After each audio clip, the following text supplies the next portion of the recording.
Police reform was about taking a look at the system that we have in place today and making sure that we are reflective of 21st century policing. In addition to that, I think the big issue is making sure that we are addressing that strained relationship between police and communities, specifically our minority communities and in some of our poverty-stricken areas. It's about trying to close the gap in those communities through who we hire, how we train, what our operations look like, what our policies look like, what our accountability systems look like. I think that the mayor and deputy mayor did a great job of leading us through that exercise. And as we begin the process of making sure that we are fulfilling our commitment and promise to the community, I think is what the heavy lifting is that we have remaining. How is it that people and members of the community can stay on top of knowing that the Syracuse Police Department is getting what they set out to do done?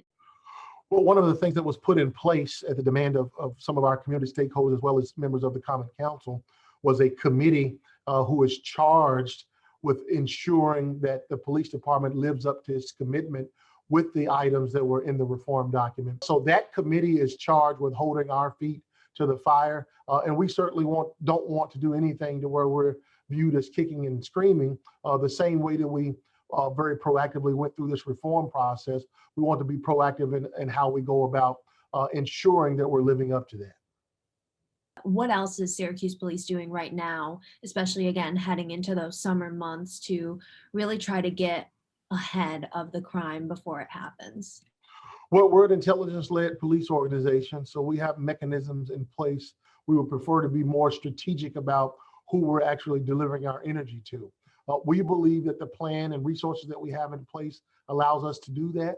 That certainly doesn't mean that we won't have disappointments with some of the horrific things that we've seen happen. But we've made a lot of significant arrests this year, and the officers continue to do a great job of getting in these areas and working with the community to try to prevent many of these crimes from happening.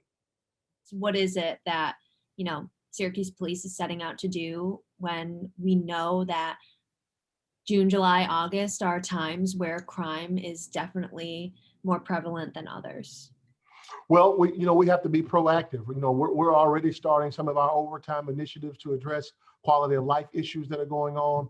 We have our gun violence suppression team that is out there in days and evenings with varied days that they're actually working. So we want to make sure that we're proactively working in these areas, high visibility with our officers.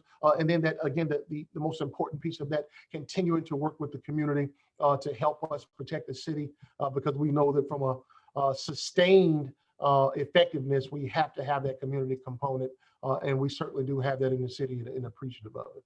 Last summer was obviously the first time that we've really dealt with crime and a pandemic. So what are your thoughts going into summer? Do you think because people have been, so locked up in their homes and it's been such a stressful time that we will see an uptick in crime, especially with these two incidents happening with Connie Torrey and Baby Dior? We started this year not on a good note. Our violent crime continues to be up. It's up about 14% overall right now in violent crime. And certainly the homicides that we've had are very noteworthy and has caught everyone's attention. So if you look at the early projections from the first quarter of the year, it looks like we're headed, to your point, for a very challenging summer, which is why we're trying to proactively put ourselves out in the right locations and addressing the individuals that are causing problems. We don't want to be reactive this summer. I guess just as we close, what is your word of encouragement for people to hold each other accountable, but also keep each other safe? Well, there are a lot of things that go on in the community, certainly when we look at the past couple of years in the form of protest, and rightly so for some of the things that we witnessed in our country. Then that resulted in the reform era, which we certainly believe was overdue. There are many things that go on day to day in our communities that are certainly bringing things into our most vulnerable communities, many of which that could be prevented. So as we look at each other as neighbors and how we treat and interact with each other, that's very important.